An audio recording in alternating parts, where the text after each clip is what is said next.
Thanks for joining this yoga practice to celebrate the Aries new moon. Aries, a fire sign represented by the ram, can be a time of drive, motivation, and determination. This can be seen as a catalyst to boost us on the path towards our desired intentions. As the energy starts to build over the next few weeks, you may notice your motivation does too. This is a good time for building skills, strength, and carving out a clear path forwards. However, if we're not careful, we can end up feeling impulsive, impatient, or frustrated when things don't go our way. In today's yoga practice, we're looking to build strength and fire in a controlled way through slightly longer holds and stable poses. Without rushing, we take time to feel the slow burn instead of an inferno. If you'd like to bring along any crystals, red Jasper, Citrine, or Carnelian would be perfect for this. Some essential oils could include ginger, lemon, or black pepper. When you're ready, let's begin. Hi everyone, thank you so much for joining for this Aries new moon yoga practice. So we're going to actually start with Kapalabhati Pranayama, which is a skull shining breath, or sometimes referred to as form of fire breathing, and is going to cultivate that sense of inner fire, that building of the agni of your digestive juices to help inspire those feelings of fire that often come with the Aries season.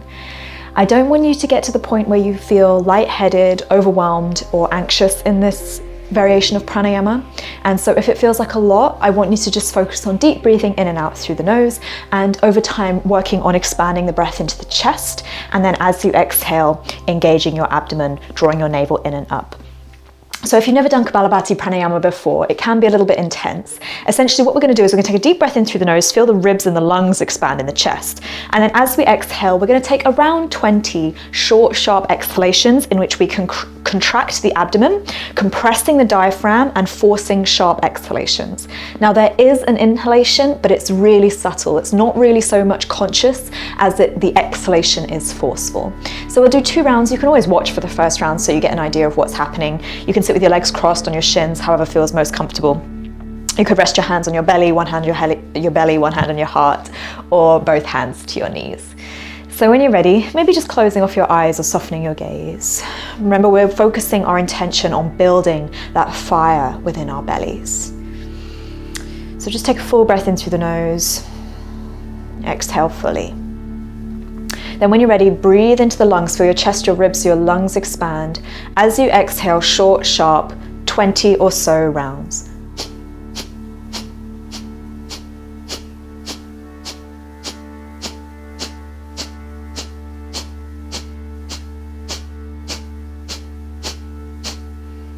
Finish exhaling. Take a full breath, a regular breath. Notice the energy shift. You might feel a little bit more awake, a bit more alert. Now you can skip the second round, or we'll do that one more time. Breathing in, into the chest, into the lungs. Exhale, begin.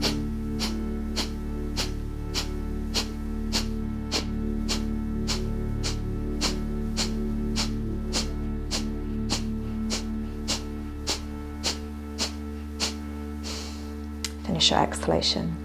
Take a full breath and exhale fully. If nothing else, hopefully starting to feel a little bit of that fire starting to move through the body, through the digestive system at the very least. So when you're ready, we're going to make our way onto a tabletop position. We're going to start with cat-cow. So as always, cat-cow is a chance to mobilize your spine, but today I do want you to focus a little bit more on the strength element of your abdomen, especially on the exhalation, pushing the hands into the earth as you do this. So as you inhale, feel the chest, the ribs, the lungs expand. And then as you exhale, round the spine, flex the spine, but really focus on that the navel to spine connection. Inhale to extend. As we exhale, flex the spine, hugging the low belly in. One more time, inhaling. Exhale. Inhale back to a neutral position, and we're going to find our downward facing dog. So bring your palms slightly forward, fingers spread nice and wide, tuck those toes under, start with a generous bend to the knees as always, and then you can start to pedal those heels down, finding some length through the hamstrings. Most importantly, as always, the length in the spine. If that ever feels too much, you can drop to the knees and take a child's pose instead. Now remember, we are looking to cultivate that fire in today's practice. Often we associate fire with momentum, and not necessarily the case today. Today we're looking to build that slow burning, that initial signs, the catalyst of the fire, not burning ourselves out with deep, expansive motions. So you may feel some stability building in this practice, some heat building, and you want to move to the position where you feel a little bit uncomfortable, but no deep pain within the body. The muscles may start to fatigue, but you're able to maintain good alignment today. We're actually going to bring ourselves forward from downward facing dog into a plank position. Now, this is actually quite an advanced posture. It takes a lot of strength of the shoulders, bringing your shoulders over your wrists. If you have any injuries to your wrists, you can drop down onto your forearms. But what we often see is this variation of down dog where the hips are high and you're sort of curving through the spine. We also see this where the hips are sagging and it's almost like an up dog where your hips are dropping down towards the floor. We want to protract the scapula, even if that means dropping the knees to the floor. Push the hands into the earth so you can find this almost rounding of the upper back, keeping your gaze forward. Keep your belly hugged in, and then once we've found that support, you can lift your knees. Try not to hold your breath. I know it can be tempting here. Take another inhale. Now if you need a rest, take one. Drop your knees to the floor. If you're feeling strong, you can lower straight down through chaturanga. So bending those elbows either with the knees to the floor or lifted. Lower halfway. See if you can hold here for 5. Don't hold your breath. Gaze is forward. 3, 2, 1. Lower down. Relax those arms, untuck those toes, and we're going to move into a cobra position. Now cobra, often seen as one of the easiest back bends, is simple but far from easy. It creates the strength we need in the upper back. So we're going to really break this down. Bring your palms under your shoulders. Keep your elbows hugging in towards your ribs like you're trying to tuck those elbows in. Relax your lower body, your glutes, your feet, your heels are rolling out to the sides. As you inhale, just lift your chin, just your chin. Feel the muscles in the back of your neck beginning to work. Feel the muscles beginning to connect. Feel that strength between the neck and the muscles of your upper back. And you can either stay with this, continue to extend into the muscles of the upper back, maybe even slightly into the mid back, but keep your low back soft, your glutes soft. And when you feel like there's no more you can lift without using the strength of your arms, imagine you're trying to bring your elbows back even further, and you may find your ribcage actually lifts a teeny tiny bit more forwards, breathing in. And then as you exhale, relax your forehead down towards the floor. Just take a breath here, calm your nervous system a little bit. Breathing in. And exhale fully. Now we're going to make our way to a downward facing dog from here. So if you really want to build that strength, you can actually push up from this position. Otherwise, just use your hands and knees to tabletop to downward facing dog. Otherwise, you can tuck your toes under. And then as you exhale, push those hands into the earth, come back to plank, and then bring yourself back to downward facing dog. Take a breath in through the nose and exhale fully. Now look to the space between your hands. Step or jump your feet in between your hands, keeping your knees bent here into a halfway lift position. So we're bringing our spine nice and straight, keeping your chin, your chest lifted, weight forward slightly into the toes. As you exhale, you have the option to stay there, or you can start to shift the weight forwards, relaxing your head down towards your shins. Your feet are touching or feet hips width distance apart. As we inhale, we're going to rise up to a mountain pose. So you can take a sweep of the arms reaching up, or you can just roll up like a rag doll. And then as you exhale, we find mountain pose. So mountain pose, really strong posture actually for today's practice. Toes touching or feet hips width, hands to heart center or alongside your body. Before we go any deeper, I want you to get strong and confident in your mountain pose. So I want you to press through all 10 toes to the point where you can feel the arches of your feet beginning to lift, beginning to feel this tone, not only through the soles of the feet, the fascia of the feet, but all the way up through the legs. You may even feel your quadriceps engaging. Your spine is neutral, your tailbone is drawing down, you're lifting, breathing into the chest, and then as you exhale, navel in towards the spine. This is the strength, this is the awareness we want through all of our standing postures today. So we're just going to take another breath in here and exhale fully. Now from your mountain pose, we're going to take a nice big step with the right foot between 4 to 5 feet with the arms out to a capital T. So we're breathing in here, feel the strength. Then as we exhale, turn the right toes to the back of the room, dip your left toes in about 10 degrees and bend your right knee so it tracks over your ankle into warrior 2. Now it won't take long to feel the strength in this posture. So I want you to feel the pressing of the outer edge of your left foot into the yoga mat. You're keeping your knee tracking in line with the second and third toe of your right foot. So you're feeling some pressure on the outside edge of your right foot. Your hands are strong, like they're pushing into something, like they're trying to push through the air, creating that strength all the way fingertip to fingertip. Gaze is towards the middle finger of your right thumb, or your right hand, excuse me. Breathing in. As we exhale, maybe sink a tiny bit lower weight into that right heel. Now, if you need a rest, take one. Otherwise, inhale, bring your right forearm to your right thigh, left arm alongside your left ear, gaze up towards the left hand, or neutral position through your neck for extended side angle. If you've been doing this practice for a while, you feel pretty confident, pretty strong, you can bring your right hand to the outside of your right foot, but try not to drop all the way into that right hand. Remain strong. If that right arm were to suddenly vanish, could you maintain this same shape within the body? Breathing, hopefully starting to feel a little bit of fatiguing through that right leg. Keep pressing through the outside edge of the left foot for 3, 2, 1. As we inhale, press through the right heel, come all the way up. Bring those right toes in. If you need to give yourself a little rest, please take one. Otherwise, exhale, left toes towards the front of the room. Bend your left knee so it tracks over the ankles. So take a little bit of time. Just notice how you feel through the hips here.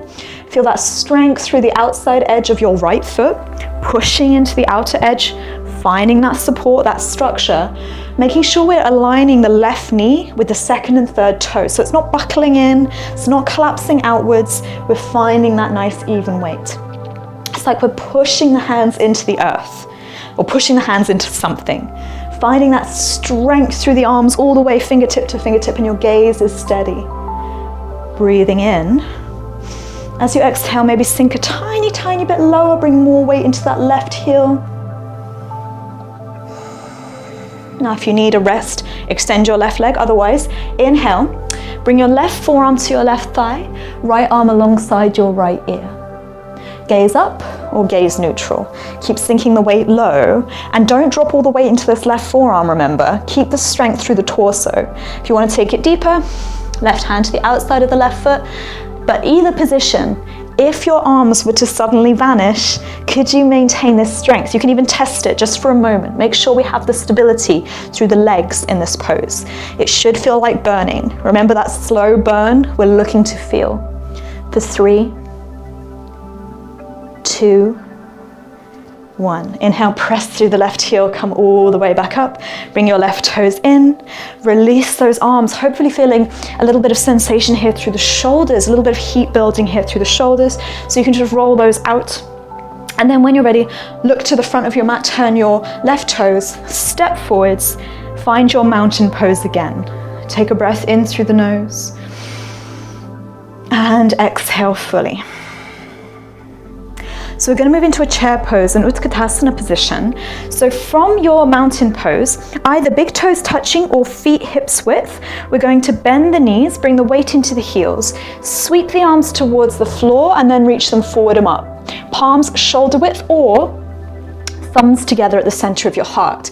So bringing the arms up and alongside the ears will add more heat, more fire. However, sinking the weight low, bringing the thumbs towards the sternum will allow you to maybe build a little bit more intensity in the legs. So you can always try both. Be honest with yourself. It should feel like work in this practice. Breathing for 3, 2, 1. As we inhale, rise all the way back up. And then as we exhale, mountain pose. Take a breath in through the nose and exhale fully. So we're going to move into a variation of hand to foot pose and then transitioning through warrior 3. So lots of options here. We're going to start with the hands to the waist, shoulders down, elbows back. Nice and strong here, especially on the end of the exhalation. You feel your navel hugging in towards the spine. As we inhale, we're going to lift the right leg up, bring that femur parallel to the floor. Inhale here. As you exhale, maybe you start to charge that heel away, flexing the right toes back. Your leg may be down a few degrees, or you may have a generous bend to your right knee, ultimately looking to feel that heat burning on the front of the right thigh. Breathing in. Exhale fully. Inhale, right knee through center. If you need a rest, take one. Otherwise, reach the arms up and alongside the ears. Alternatively, keep the hands to the waist. And then as we exhale, see if you can pivot over your left hip, bringing your right leg back, gaze towards the front edge of your yoga mat with your arms alongside your ears. Breathing, and it's okay to bend in your left knee here for 3. Pinky fingers spinning down, 2, 1, see if you can bend your left knee, come back with control. Right knee through center and release. Take a breath in your mountain pose. Remember, it should feel like fire building in the body. Not so much that we burn out. Breathing. Feel stable in these transitions. Second side. So when you're ready, hands to the waist, strong through the waist. Feel that strength all the way through the midline of the body. Breathing in, lift your left leg up. Femur parallel to the floor. Once again, breathing in. See if you can straighten your right leg. And then as you exhale, maybe straightening your left leg, flexing those left toes back. Try to avoid leaning the shoulders back. Instead, keep your shoulders over your hips, even if it means reducing the angle of your left leg. Shaking is okay. Breathing through the nose.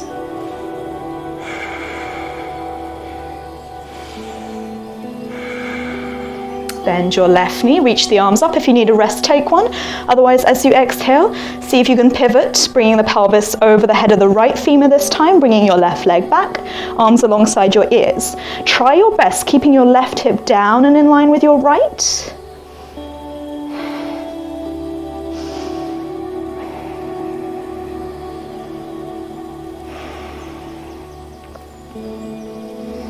Inhale, bend through your right knee, come all the way up. See if you can bring your left leg with you. And then as you exhale, mountain pose.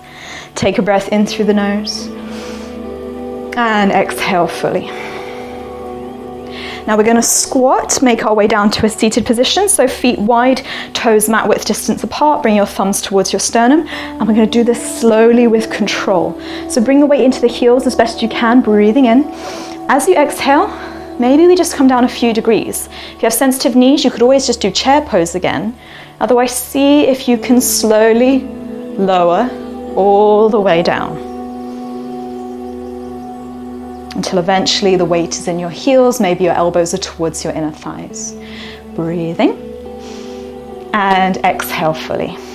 Now make your way to a seat, either bringing your hands to the floor or make your way to standing to come back to a seat. Otherwise, you can just shift your hips back.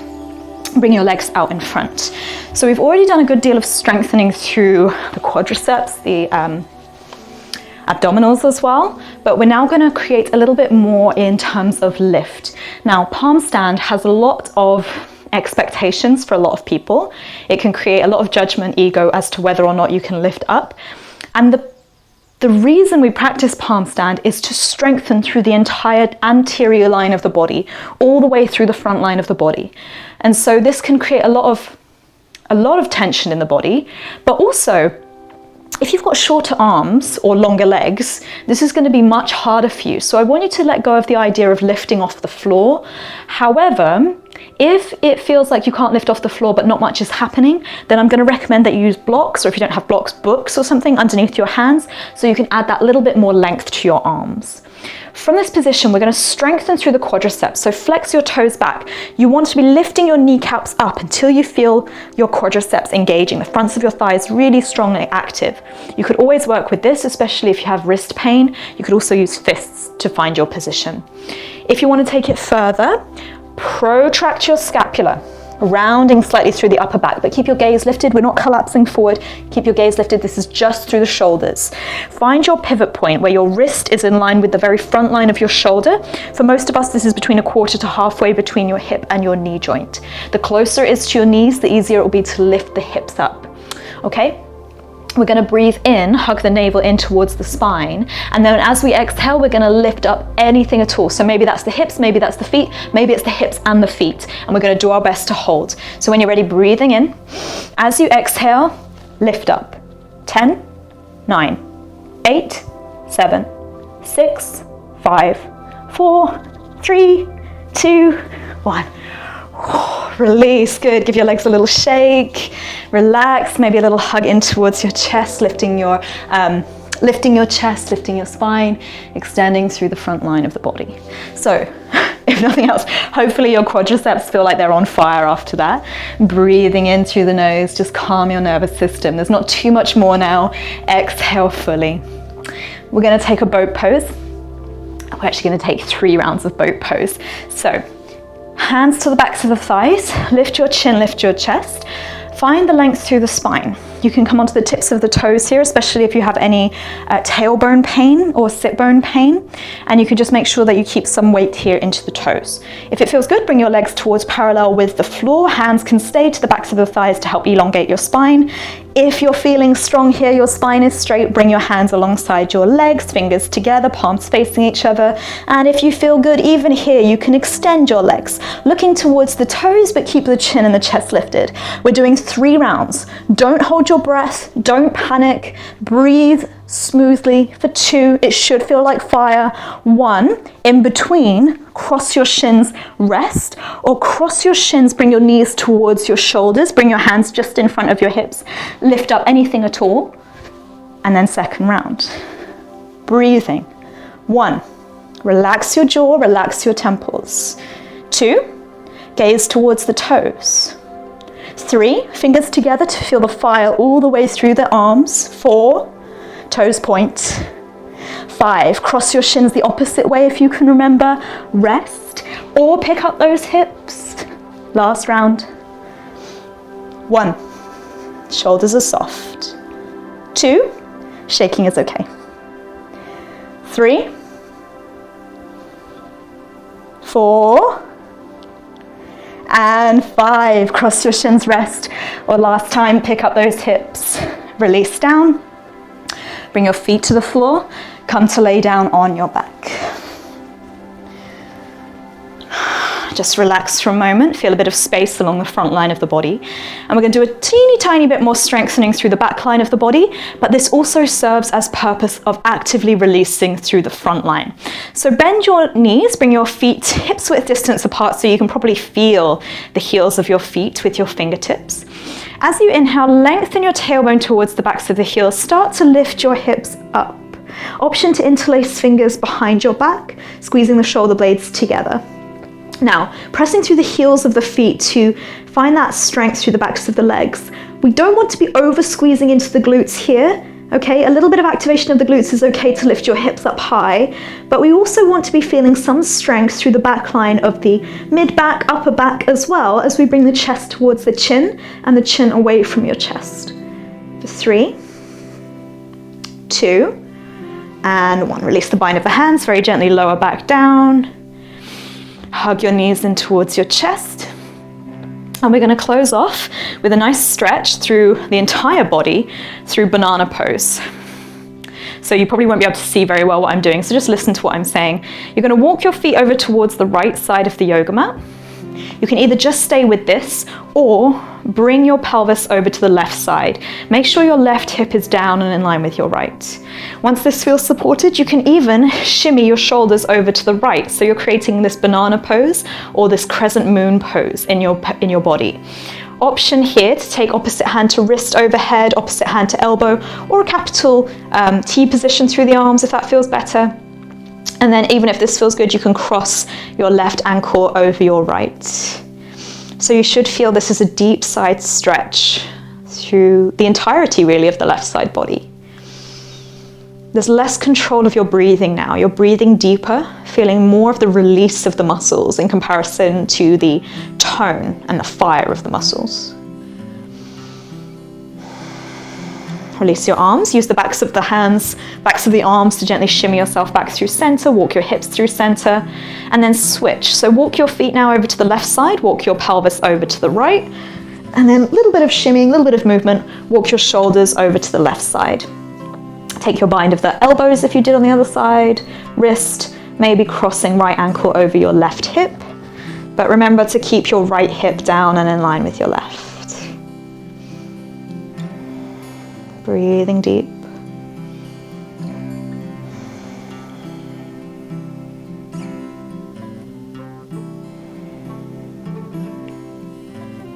Gently walk your hands back through center, your feet back through center. Hug your knees into your chest just to make sure our spine is nice and neutral. And then when you're ready, we're going to relax into our final rest, either Shavasana or constructive rest pose, bringing your knees together with your feet mat width. Hands alongside your body, palms facing open. Just allowing the eyes to close, allow all of the tension in your body to drain, letting go of all the control we've built in this practice.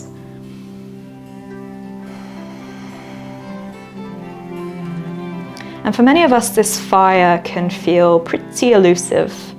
Even when the world outside begins to reawaken, even when we start to feel the sun, the warmth, the motivation and the passion of the people around us, sometimes it can be hard not to feel the fire, but to direct the fire. And I know a lot of us feel this sensation when we start to feel the pressure of expectation, of judgment rising within us. If we didn't feel the fire at all, we wouldn't mind. We would rest in hibernation all year, every year, and be fully okay with that relaxation. But for many of us, the case is that we feel that fire, but we don't have the knowledge, the ability, the direction to transmute that fire into power that suits us. And so what often happens is this fire can lead to frustration, emotion, or in some cases even burnout, where we have so much energy but no direction. And so for those of you that are always feeling fired up, naturally fire-based people, it's important for you to maintain equilibrium and stability to avoid overuse, over-expectation, over-judgment.